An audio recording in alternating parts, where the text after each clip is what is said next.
C'est un nouveau diplôme qui offre une double formation disciplinaire. La première étape, la plus importante, c'est la formation disciplinaire qu'on va recevoir en sciences et en sciences humaines et sociales, telle qu'elle est offerte ici à Sciences Po. L'ambition du diplôme, ce n'est pas simplement de juxtaposer ces cursus, mais de relier ces cursus par des nouveaux cours interdisciplinaires qui sont capables de faire des ponts entre les disciplines pour penser les grands enjeux auxquels nous sommes confrontés, qui sont par nature complexes. J'aime rappeler l'étymologie de ce mot. Complexus signifie ce qui est tissé ensemble. Donc avec le Bachelor of Arts and Sciences, on va aller aborder des questions dans lesquelles on a à la fois des enjeux qui relèvent des sciences et des sciences sociales.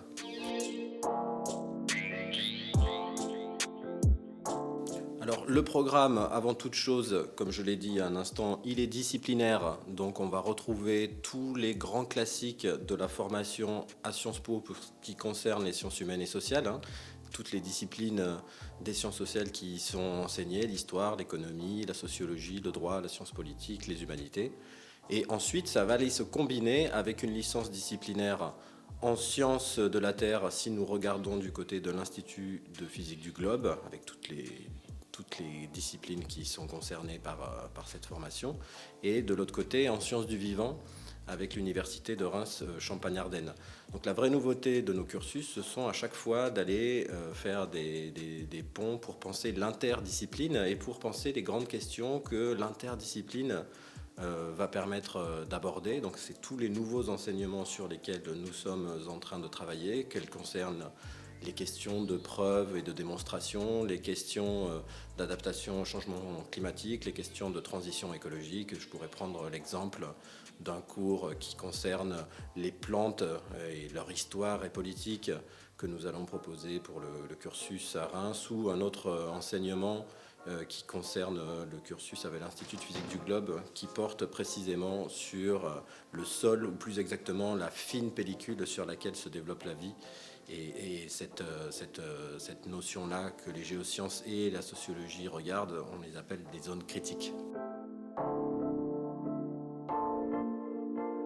Bien évidemment, il y a un certain nombre de prérequis pour pouvoir candidater à ce diplôme, qui relève à la fois des sciences humaines et sociales à Sciences Po, et puis des sciences chez le partenaire.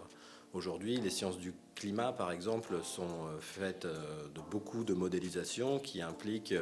de maîtriser l'outil mathématique. Donc du côté du cursus avec l'Institut de physique du globe, on va avoir un prérequis avec une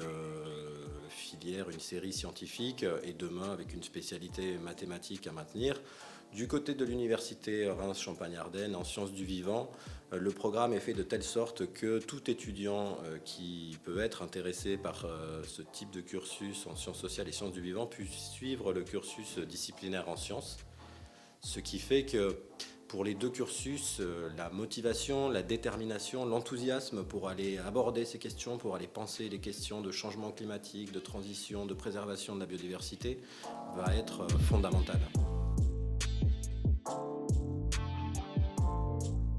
Il y a une porte d'entrée unique pour tous ces diplômes qui est Sciences Po, mais par la suite, des conditions d'examen de la lettre de motivation, des dossiers qui sont remis,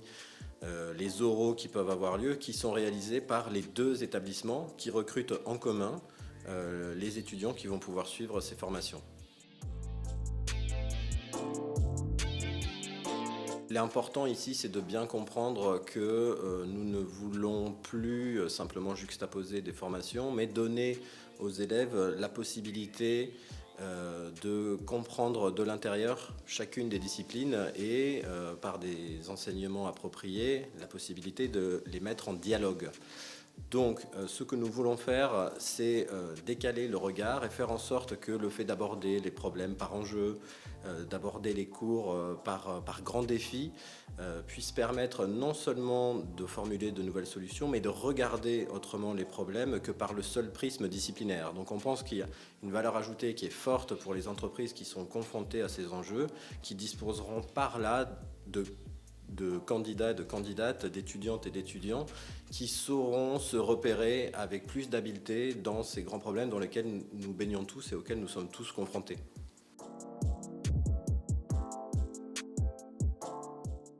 crois avant tout qu'il faut faire preuve d'enthousiasme,